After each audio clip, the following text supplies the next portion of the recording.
Welcome to Channel 17, the Town of Colonie Government Channel.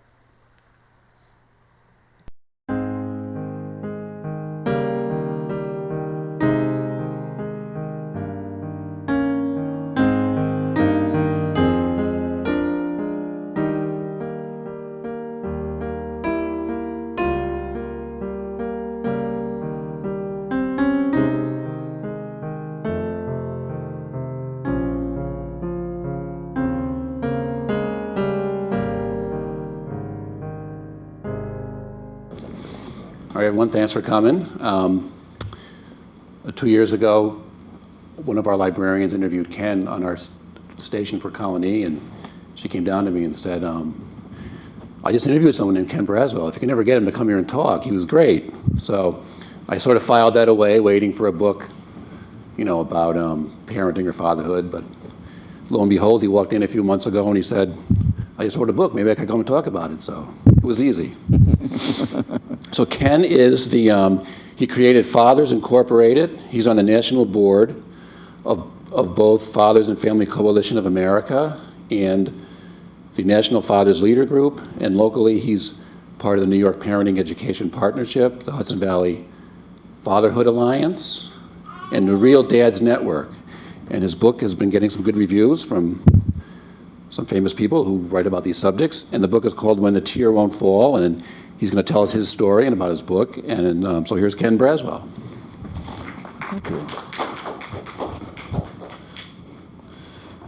Joe, thank you. That was quick. Oftentimes when people do my introduction, I'm sitting there wondering who they're talking about, because that couldn't possibly be me that they're talking about. But Joe, thank you so much for the opportunity, and to Zena for recognizing that the conversation that her and I had some years ago had some relevancy in the lives of our families and in our children. So when I came back by, it was really by chance that I came in and remembered that I had spoken to her some years ago. And she wasn't here that day, and Joe was here. And like he said, I just kind of rolled up in the office and said, hey, I'm Kenny Braswell. I got to, other than buy my book, it's kind of like, I'm Kenny Braswell. Can we do something with this? And here I am today, and I'm thankful for that. And my families and my friends who continue to support me in this work. And from what I understand, the process today is I speak for a half an hour, and then we open it up to somewhat discussion so that we can really talk about this subject matter of fatherhood in our communities, particularly how it affects our African American communities, but how it affects our communities overall, because I think the overall impact and the criticalness of fatherlessness affects some of our lower income communities more than others. But fatherlessness is a thing that affects all communities, no matter what race you are, no matter what religion you are, no matter what hue you are, no matter what creed you are. It really does not matter. When you are a child who grows up without a father in your life, it has a critical impact on who you become as an adult. So I want to break my 30 minutes down into kind of 3 segments so I can really talk about 3 areas of the work and somewhat give you a sense of where I've come from and how this book came about. It is really a journey of experiences. When you're growing up in a single parent household with a mother in Crown Heights, Brooklyn, in the 70s, you don't get a lot of time to think about, your social surroundings and your family dynamics. You're just simply a little kid, who has a support system around them. Of uncles and cousins and Miss Gladys's in the window who look after you when you're coming home from school, and whenever you're engaging in any deviant behaviors outside, like throwing rocks at the buses or, bothering, girls or messing with the guy in the corner store. Miss Gladys sees that. She puts that in her memo, and she calls up Mom, and she tells Mom, I saw Kenny around the corner being with those bad boys, messing with the girls. And my mother would get home, and we would sit at the dinner table, and she said, so tell me about, this stuff you were doing this afternoon. And we would kind of scramble trying to figure out, how did she know that?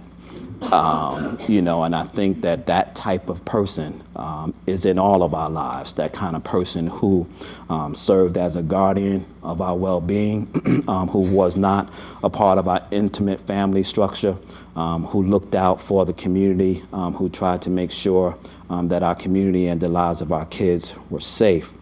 So that was somewhat my background growing up in Crown Heights, along with my brother and sister, who were both 7 and 8 years old, respectively, younger than me. So for the most part, I grew up a single child, because we didn't interact that most. By the time I was 14, they were only 7, and 14-year-old boys don't hang out with 7-year-old kids.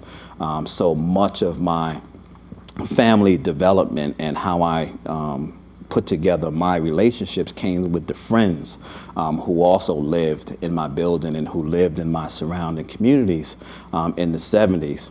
About 3 weeks ago, I had a chance to meet John Amos, and for those of you who don't know who John Amos is plays the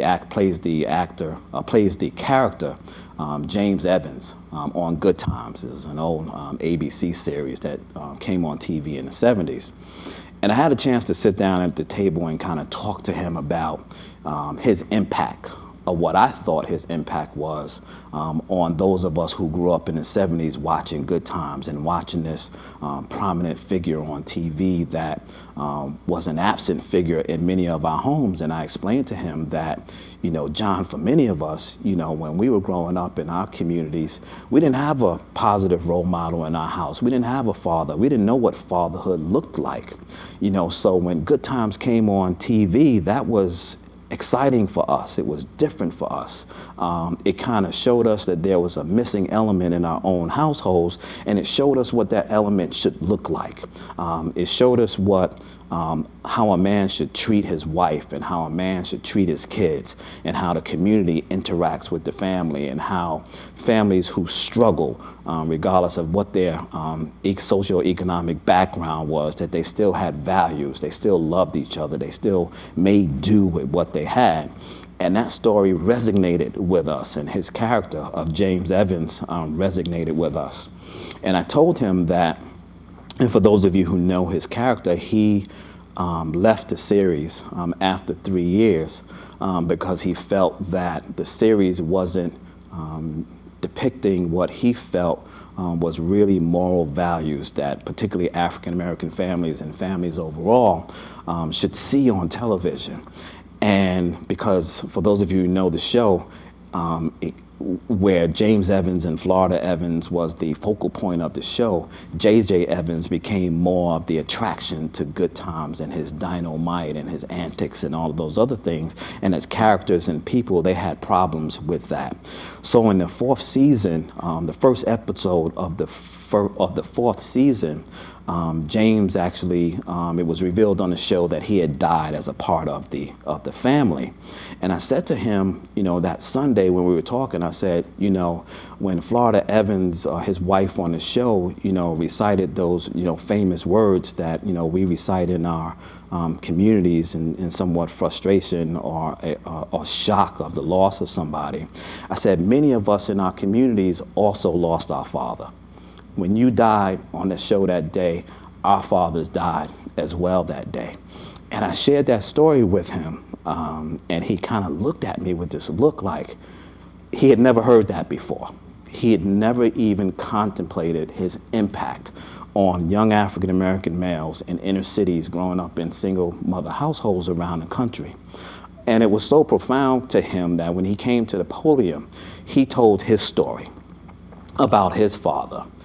And he said that if it wasn't for what I said to him, he would have never shared that story. And he talked about how his father left him at 2 years old, and that his mom told him that him and his brother, after his dad left, that the only thing I want you to do is I want you to grow big and strong so that when you finally meet him, you can kick his butt. That's what his mom said to him.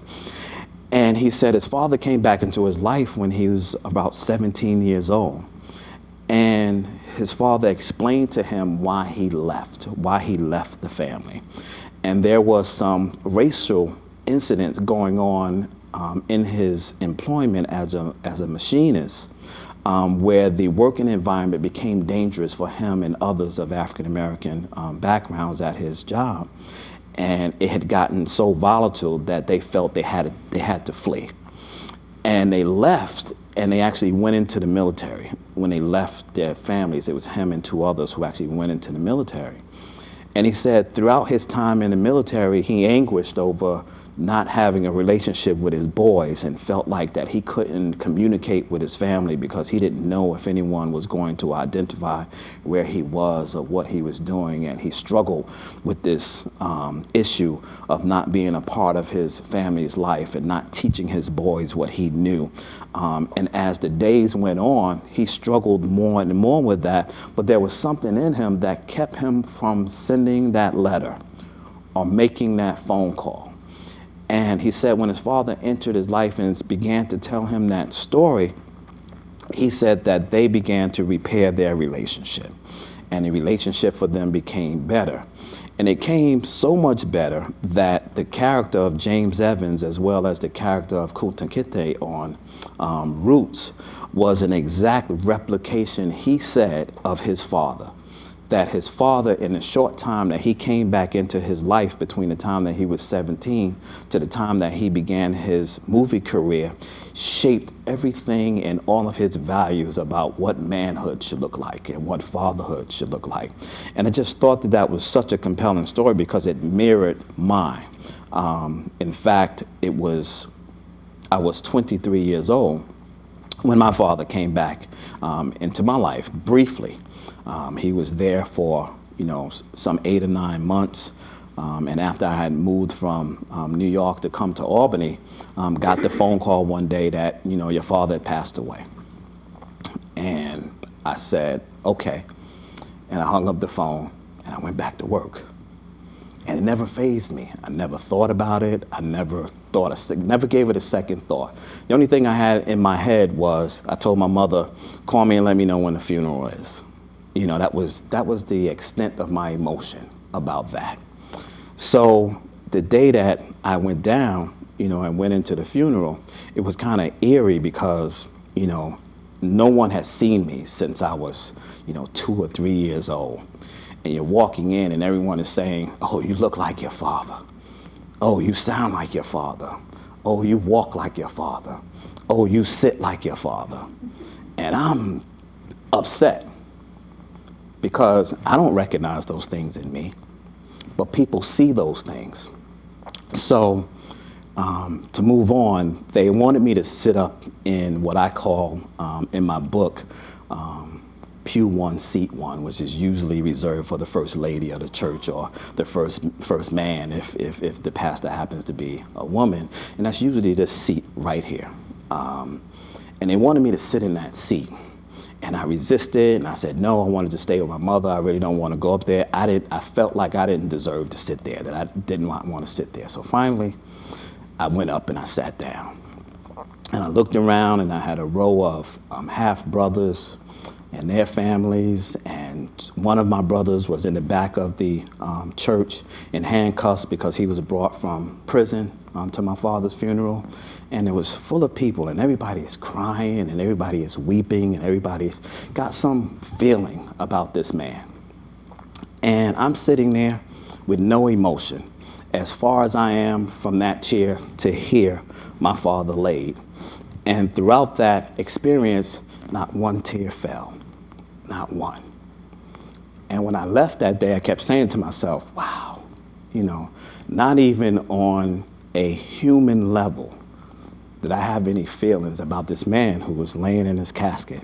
And for anybody who knows me, I cry at the drop of a dime. If I'm watching Bugs Bunny and he's not getting food, I'm emotional about that. If I'm watching Sesame Street and Elmo is being treated bad, I'm emotional about that.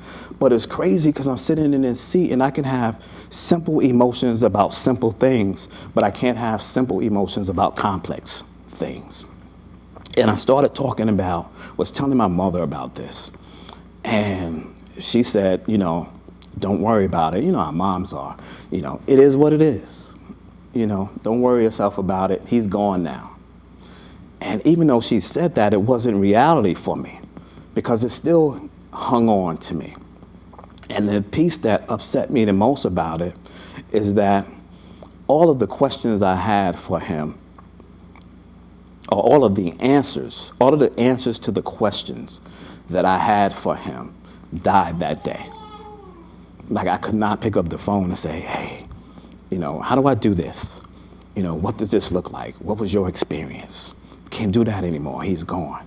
Why did you do this? Why did you treat my mother this way? Why didn't you guys stay together? Why didn't you this? Why didn't you do that? And I couldn't answer those anymore. And that kind of set off the whole thought in my head about the name of the book, When the Tear Won't Fall. And how do we manifest, our feelings as men, when we can't outwardly express emotion, when we can't tap into what we're feeling. And we often hear this term, man up. I heard it a lot when I was young. You fall down, little boys scrape their knees, little boys run into the wall. First thing they say is what? Don't cry. You're a big boy. Man up. Be a man. Little boys don't cry. And that's a message that continues to become part of our psyche as men. So for those of you who are in my audience as women, and you're struggling to find out why men don't share emotions, it's part of our psyche. We've been told since here, don't cry, don't show that emotion, because that expression of emotion is weakness. You can't be a boy and show weakness. You have to show strength. And we keep giving them those messages without model behavior to show them what that looks like. What does, as a young boy, how do you harness aggression? Domestic violence. Guys who get into domestic violence issues typically were never taught how to harness aggression, how to control anger, how to manage conflict, how to control emotions, how to speak, how to communicate, because it's reactive. And not only sometimes is it reactive, it's a learned lesson. You know why? Because they saw their father do it, or they saw their uncle do it, or they heard the neighbor's family next door, or they heard someone down the street, or they had a friend who confided in them who said, my father beats me every day. But those lessons about being boys and the things that we tell them that transition them into manhood are critical lessons, particularly when fathers aren't involved.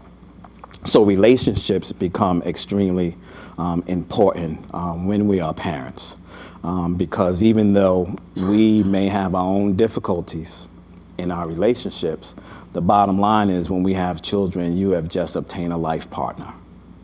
And sometimes we don't think about that. We don't think about consequences, why our young boys and girls are engaged in so much deviant sexual behavior at early ages, because no one has talked to them about consequence. No one has said to them, you don't do this because this is going to cause that, and this is going to stifle your ability to do this, and that. It doesn't mean that you can't do it. It just means that it's going to be that much harder. And in our household, my daughter Amber, she's 16, and she's just now starting to be 16. She's just now starting to, with the texting and with the conversations and with the little short hints of a boy that she may like. And when she's in the house, often Tracy will give her my younger son, KJ, to hold while she's doing something or while she's doing something. And what we notice is she has a very short patient span when she's holding him. Like, she'll walk, it's the funniest thing when you see it occur. Like, I noticed it the other night. Tracy was sitting here and I was sitting here at the dinner table, and Amber came between us, and she's just standing there holding KJ, and she's just there. And we both know that what she's saying is, I'm tired of carrying him. But we both ignored her like she wasn't even standing there. And eventually she went off to the other area. So sometimes what I say to her, I say, that's frustrating, right? Isn't that frustrating to have a child and don't have anybody to take them when you're a little frustrated and tired about taking care of them? Well, that's parenting. You know, that's consequence. That's what happens when you have babies. Babies need constant attention, you know, especially when they're 7 months old, where they don't sit, you know, where when he was younger, it was real easy for her. Let me rock him to sleep real fast, put him in his crib, and he sleeps for 3 or 4 hours at a time. Not anymore. He doesn't sleep all day. He's flipping, he's turning, he's grabbing, he's pulling, he's yelling, he's screaming, he's crying, he's pooping. He's doing all the things that frustrate her to death. And I say to her, that's parenting. That's why relationship is important. Because this thing we do, parenting, isn't easy when you're by yourself. Particularly when you're a mom raising boys and you don't have the positive male perspective in raising boys and being able to teach them about aggression and teach them about conflict and teach them about love and teach them about appreciation and teach them about being able to be little boys and not have to worry about being a man of the house. That's about relationship. That's about understanding that you don't necessarily have to be in a relationship to have a relationship. That's where our young people get it lost. They believe that if I happen and unfortunately have a child by a young lady, then in order for me to be involved in that child's life, that I have to be in a relationship with her.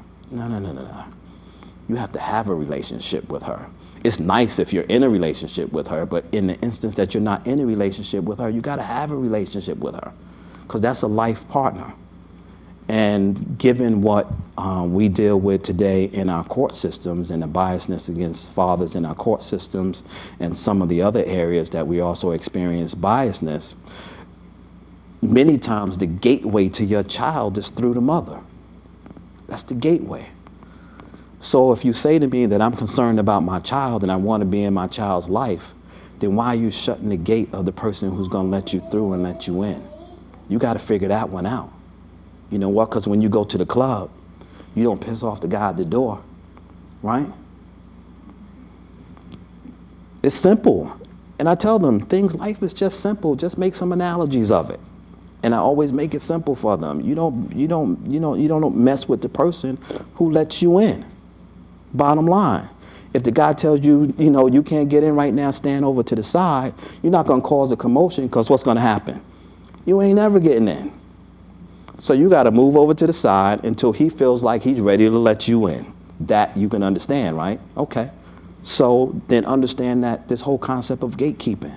You got to understand when someone has some level of control over something that you want access to. And there are things that you have to do that allow you access. 1 is accountability. 2 is commitment. 3 is showing that you really care, and that if you get this access, that you're not going to abuse this access, that you're going to do what people expect of you, that you're not just trying to get access just because you want access to your child, that you have to show some accountability for yourself, because children just aren't playthings. Because if you come in, your commitment has to show me that you're going to stay in, and you're going to stay in for a long time in this child's life. So relationship becomes critical. And then the last point I want to talk a little bit about is the point that is beginning to emerge in this work, and is actually a piece that I talk a lot about in this book, is motherhood, and particularly single motherhood.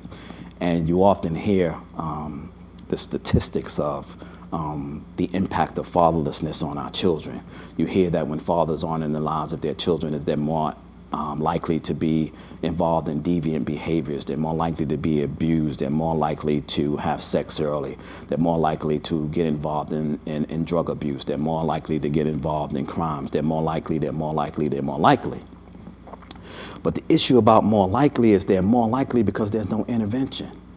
There's no male intervention that shows them that this is not the way to go, that mothers in the paradigm of family can't be parents and friends. Fathers can't be parents and friends. That there's a duality of that makes perfect sense. That the mother can be a friend as long as the dad is a disciplinarian. Or the dad could be the friend as long as the mother is the disciplinarian. But there's a contrast to that relationship that works well for raising kids. Because if I can't do this, he can do that. if the child wants to go out to a party tonight and she comes to me and I say no, I have to be comfortable that when she goes to Tracy, Tracy is also going to say, well, what did your father say? Right? How many of you have been in those relationships where that has not happened? You go to the other parent and the other parent says, oh, I don't have a problem with that. And then you get out the door as fast as you can before he realizes or she realizes what happens. But there's a consequence to even that action, because now I have to come to her and say, how did that happen? What? I said no. Why did you say yes? That there's got to be a conversation about this parenting thing, because we can't give our children any loopholes, because they find them out quick and they start very young. You know, they don't get teenagers before, by the time they're teenagers, they've perfected it. So you have to be conscious about the loopholes that our kids figure out when they're very young. Consistency in messaging, that's what I talk to mothers about. You know, and it's the difference between that friend and the parent. Because the parent will say no, but the friend will say yes. So the child is trying to figure out before she approaches mom, who am I talking to right now? Am I talking to the friend or am I talking to the parent? But what that's doing is that's giving them options that they shouldn't have, because at all times they should know when they come to me, they're talking to the parent. Now, I can be friendly with you. I can be jokingly with you. We can have fun. But understand, in the context of my being friendly, I'm still a parent and not your friend. So don't treat me like the friends that you treat when you go to school. That's some of the things that we've begun to talk to mothers about who are struggling with raising boys, trying to compensate for their anguish about not having fathers in their lives, and telling them, don't worry about it, son, you can be the father or you can be the man of the house. That's the worst thing you can tell a little boy, because that's his expectation. I'm always the man of the house. Why? Because mommy told me I'm the man of the house. So what happens on that fateful day that you bring your new prospective husband into the house? And you have now told your son for the last 15 years that he is the man of the house. Case in point, in my book, at 17 years old, I walked into the house and there's this man in the house, and he has his foot up on my mother's coffee table, right? Now, for 17 years, my mother said, what? Keep your feet off the furniture, right? And don't sit on the arm of my chair. Constant, that's one of those like, don't cry. That was just as ingrained. So if somebody came in the house, don't put your feet on the furniture, don't sit on the arm of the chair. So when I come into the house and I see this man sitting there with his foot up on the coffee table, the contradiction is, who are you? And who gave you the position that allows you to put your foot up on my mother's coffee table? Well, lo and behold, it's my mother, who has now broken this message that she's given to me by saying that there is someone who could come in the house that can do this. But I thought that man and being the man of the house was the highest order. That no one else couldn't come into my house except for God, because I knew that that wasn't who he was, right? That no one could come in my house and put their feet up on the table and sit on the couch. And I struggled with that because she wasn't able to articulate to me how this relationship occurred, because he literally came out of nowhere. He was there one day with his feet up on the table, with her providing him breakfast, lunch, because back in those days, we didn't have no remote control. So the remote control was my mother. She's watching TV. He's like, I want to watch something else. Who gets up and turns the TV? Either she gets it up and turns the TV, or how it typically happens, she yells across the room to one of me and my siblings and tell us to get up and turn the TV. So now you're commanding us through our mother, and you know, now your feet's on the table, you're standing in the, you're standing at the refrigerator door with the refrigerator open as you stand there and look in the refrigerator. But my mother's always said, close the refrigerator door, you're letting the cold out, right? So he's breaking all the rules, and I have to figure out now, what's the definition of manhood? Because everything that my mother told me was manhood wasn't manhood anymore. That men had privileges, that we got the big piece of chicken. on Christmas and at Sunday dinner, that we would serve dinner, that we had some say as men in the house. Those paradigms changed for me when he came in. So I immediately start looking for areas that would allow me to find my manhood. So I went into the military because back in those days, what did the military say to you? We'll make a man out of you. We do more before 9 a.m. or 6 a.m. or something crazy like that. I couldn't get around that because I was like not a morning person. But I went anyway because they told me that they would make a man out of me if I went into the military. And what I learned being in there is that the military didn't make one iota of a man for me. It taught me some principles, it gave me some moralities, but it didn't teach me anything about manhood because everything that I got when I was in the military, they gave to me. It's why I have financial issues today, right? Because you go into the military, what happens? They feed you, they clothe you, they house you, they even give you a check. But what do you do with the check? Because I ain't got to worry about clothing, feeding, and housing. I'm partying because that's the fourth priority on my list. So when I get paid on the first, by the third, my check is what? Gone. Because I forgot that there's 27 more days in a month, but that's not relevant to me because you know what? I'm still going to have clothes on my back, I'm still going to have food in my mouth, and I'm still going to have shelter over my head. So you go through that process for 3 years, and then you get out of the military with a wife and a daughter, and you get home and you find out that you don't have the skills to be able to live on your own, and you got to live with your mother because you don't know what to do with your money now. And that the money that you was getting in the military is not with you because now I'm not driving tanks and driving big trucks and shooting missiles. Now I'm serving fries. Manhood. They set me up over here, and then on egg discharge day, I fell all the way down. And now I have to figure out now what true manhood is about. Because that's when your manhood is tested. Manhood is tested at the worst of our times. And it's tested by our ability to be able to adhere to the responsibilities that we create for ourselves. That's where manhood starts. Can you adhere to the responsibilities that you've created for yourself? So now I have a wife, I have a daughter that needs food, clothing, and shelter. And the question is, can I meet those needs? Because my ability to do that will measure my manhood. So when I go out into the job market and I can't find a job, every day my manhood is measured. Every day it slaps me in my face. Every day it says to me, you are failing as a protector and a provider, because that is the pure essence of what men are. That's what we've been told since caveman days. Women stay in the cave, guys go out and you go hunt the food. If you ain't back in 5 days, we'll assume you're dead. We'll find another man to go out and find some food. Right? That was the natural order of things. And we've never been told anything different, no matter how society has changed. And no matter how much we have now made sure that there's equity in gender roles where we can find equity. But the natural order of how we deal with each other as men and women hasn't changed one iota. I don't care how much people talk about it's changed.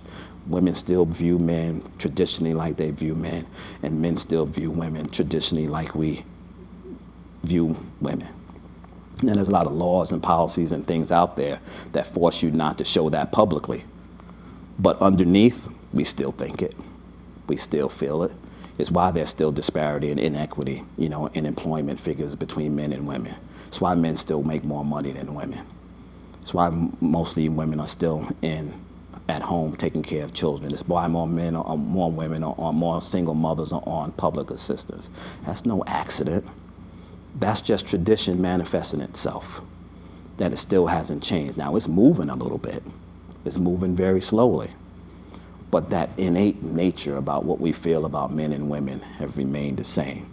So that is, I want to leave you kind of with those things. My book is just a journey of experiences to which I've gone through in my life, trying to understand this thing about manhood and how these things about manhood translate into who I am as a father and who I am in my relationship with my fiance and future wife and my goddaughter and my my stepdaughters and her family and my family relationship, trying to figure out where I fit in these relationships, you know, and then an extension of that, how do I take what I learned and what I know and go out there and help other men who are struggling with the things that I've put in my book and the things that I've suffered with. The testimony, you know, of my life has been an anointing and a blessing for me, because as I open up the pages of my book and kind of flip through it, it's like, wow, man, you tell a lot of your business. You put a lot of your stuff out there. But, you know, to tap into my spiritual center and what I know about my spiritual center says that your journey and your blessing and your anointing is to speak to the hearts of men. Speak to the hearts of men. Speak to the hearts of men. But I can't speak to the hearts of men if I don't tell men my story. They ain't gonna want to hear nothing I gotta say unless I tell them how my own tear won't fall. Because they need to know that they're not gonna give me any information that's gonna make them vulnerable. They need to know that I can relate to what they're going through. And this ain't about black or white, rich or poor, Jewish or Christian.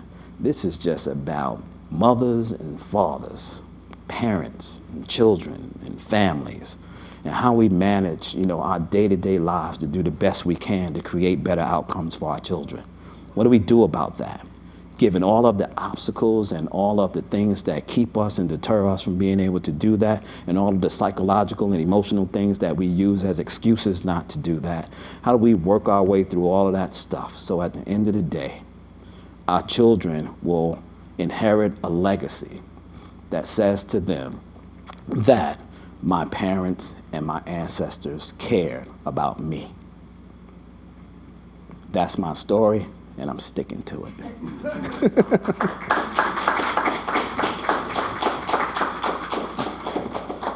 So I think we have a little time for questions and answers. Where have you had an opportunity to discuss this with the people that you think need it, or that you know need it? I'm talking all the time. My family will tell you I talk in my sleep. I'm writing pieces, I'm on Facebook, I speak to support groups, I push the book, I do public speaking. Wherever anyone will listen, I speak. In fact, at its most intimate level. And I was joking about this with Zena earlier, trying to figure out how people get my telephone number and where they find me. But most often, I'll always get emails from guys or telephone calls. And it starts out, I haven't seen my child in X amount of years. She's 15 years old. I'm having issues with child support. Can you help? That's what it ends with. Can you help? And I know exactly what that means. It means that they need to first take all of this kind of hidden messages that they put in the beginning of that email, and they need to get it all out. So I will often find myself on the phone speaking to someone for listening to someone for hours as they just let it out. They just let it out, they let it out, they let it out. And I'm so exhausted afterwards, it's just like, look, I'll call you back with what I think where you should go, because now I'm exhausted. And Tracy will tell you, sometimes I come into the garage and I have the phone on and it's on speaker and it's on mute and I'm just listening. And then I have to go off into my own little cave and I have to take all of this stuff that this person has put in my head and I have to settle it in my head, because I got to interact with my own family. He's got me mad at his baby's mama, right? So now I got to make sure that madness ain't making me mad at my family. So I have to resolve that stuff. But I speak, you open up the opportunity, churches, you give me the audience or give me the individual. You know, I will continue to put this message out there, because if I can change one life, I can change two.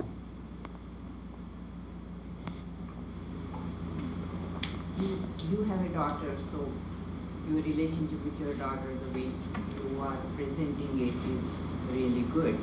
So I'm just saying that I'm not sure in your book whether you had discussed about daughters. because fathers, they do make a big difference in daughters' lives too, as much as they do in sons' life. Mm-hmm. Yeah, we, well, I only, until KJ came along, I only had daughters. And you're absolutely right. We leave a critical impact on our daughters. You know, for most of our daughters who have broken relationships with their fathers, for many of them, the first man who ever was supposed to love them and commit to them left them. Their first love left them. And for years, they try to compensate for that. Years, they try to figure out how to model, what should my love look like? Because the person responsible for that and the first one in my life who was supposed to model that for me left. So they continue. I talk to women all the time after they've read the book, few of them, who said they continue to search for their father in their men today. All of the mistakes that they've made about the men that they've chosen were made because they made mistakes trying to emulate a figure that they had no idea what it looked like. But if they would have just had a positive male role model in their lives, they probably would have been able to compensate for that. So the women that I'm talking about not only did not have fathers in their lives, but they also did not have positive male role models in their lives. And many of the men who were in their lives were predators because they recognized what women were looking for. They could recognize when a woman is looking to replace some kind of love in their lives that they haven't figured out what it looks for, what it looks like. And that's why so many of our young girls are getting caught up, because they don't understand what love looks like. I speak to my girls about it all the time. They're clear about what it looks like. I'm what it looks like. And I will treat you like the queen you are, so that whenever an imposter presents himself to you, he will be clear to you. My daddy sends me flowers. What else you got? Right? My daddy takes me to movies. What else you got? My daddy pulls out the chair. He says, I love you. What else you got? Right? That's that daughter message.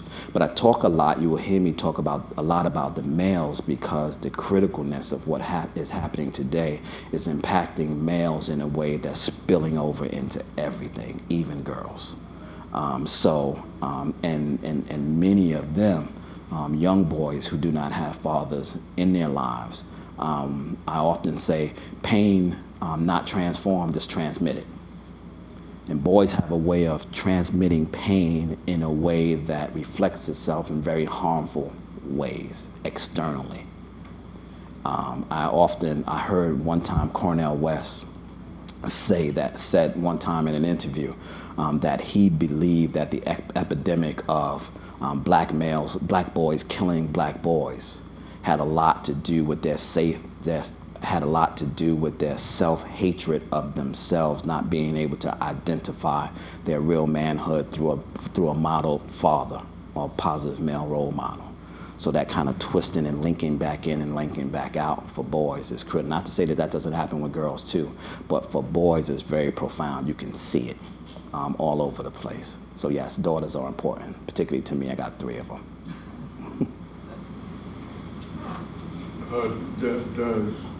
Do the children who you talk to realize the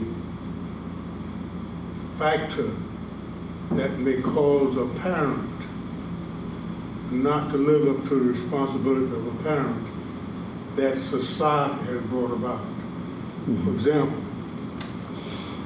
when my 2 sons finished college, they couldn't get a job in this area.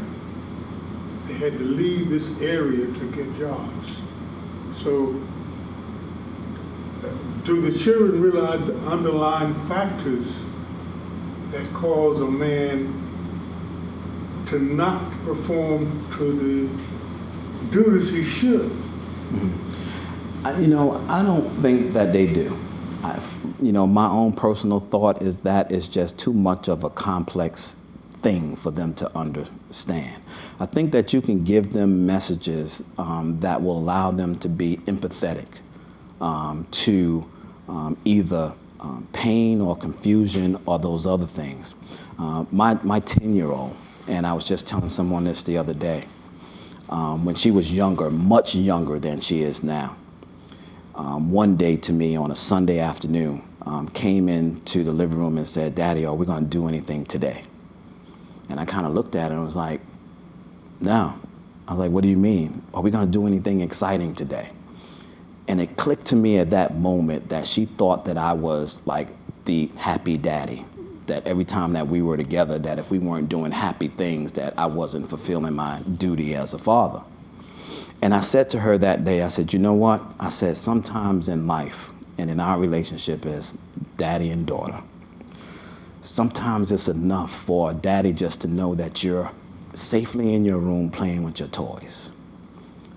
And sometimes it's enough for you just to know that while you're safely in your room playing with your toys, that daddy is safely and happily sitting on the couch watching a football game."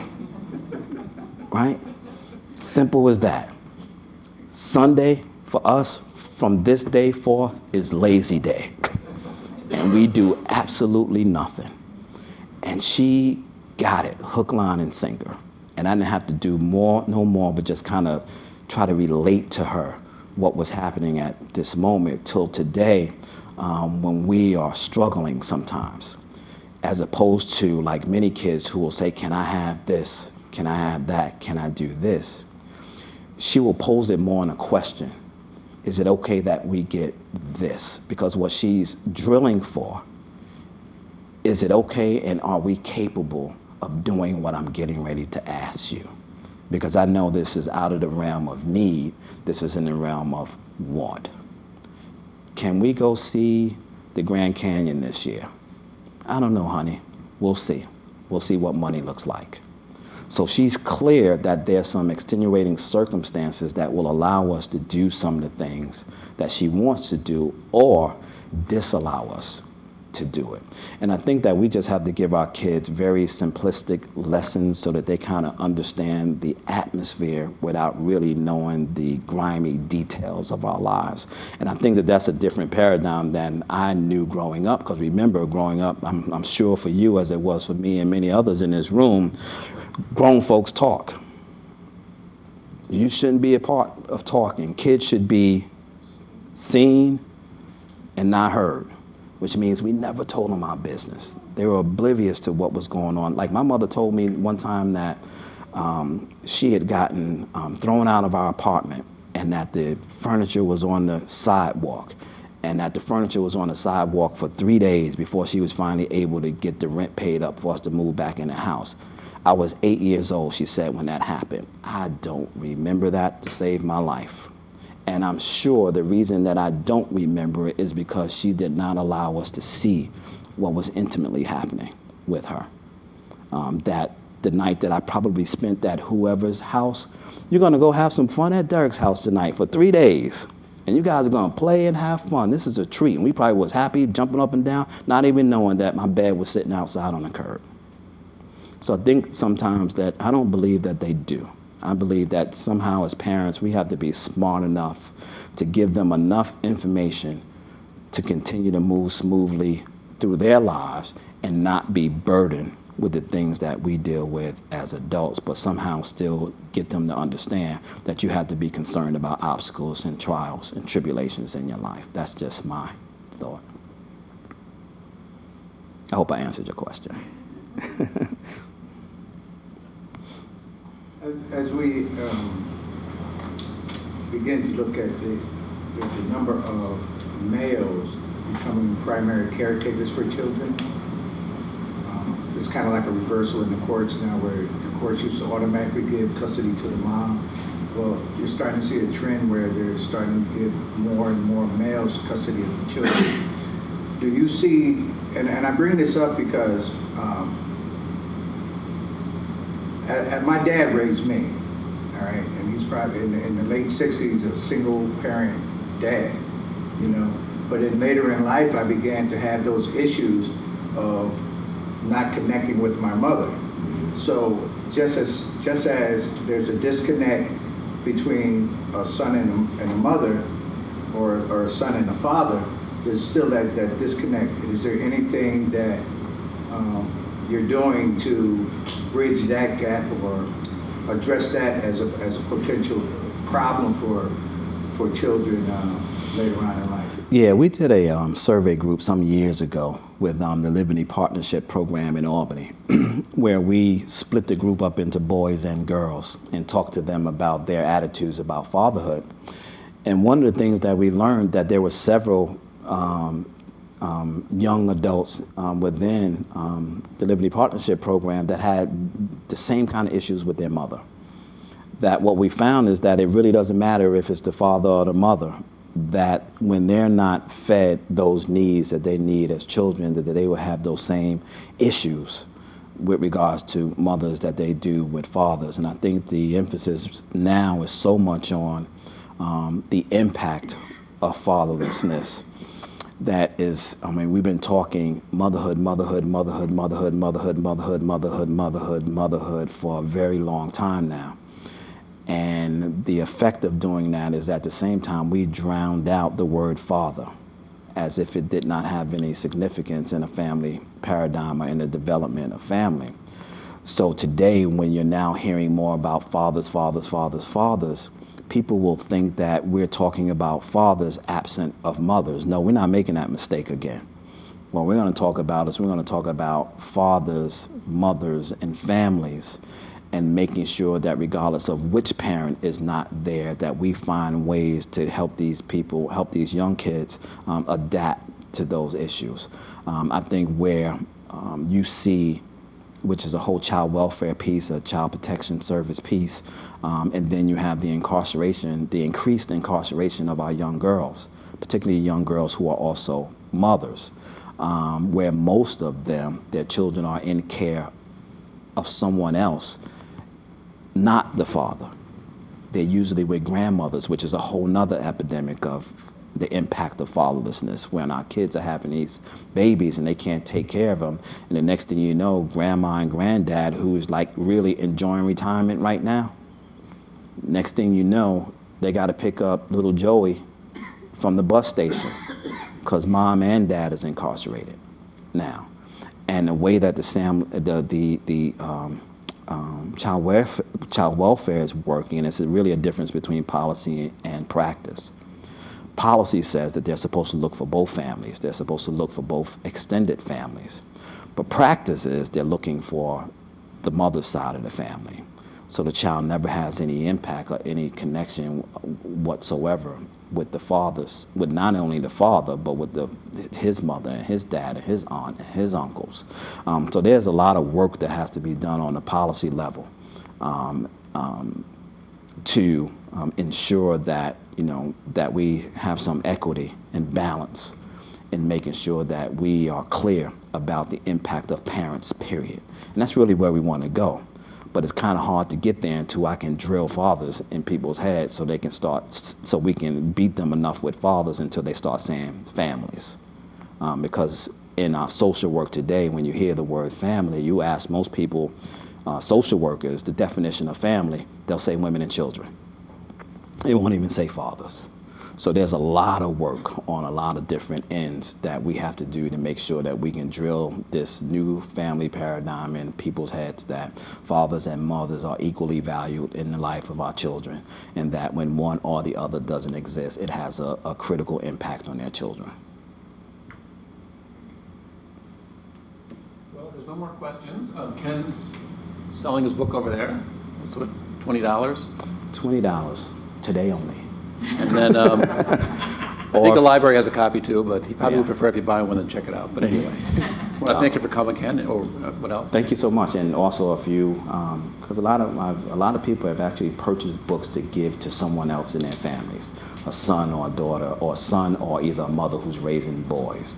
If you don't get it here, they are also at the Stuyvesant bookstore as well as Borders and Crossgates, or you can go to my website, kennybraswell.com.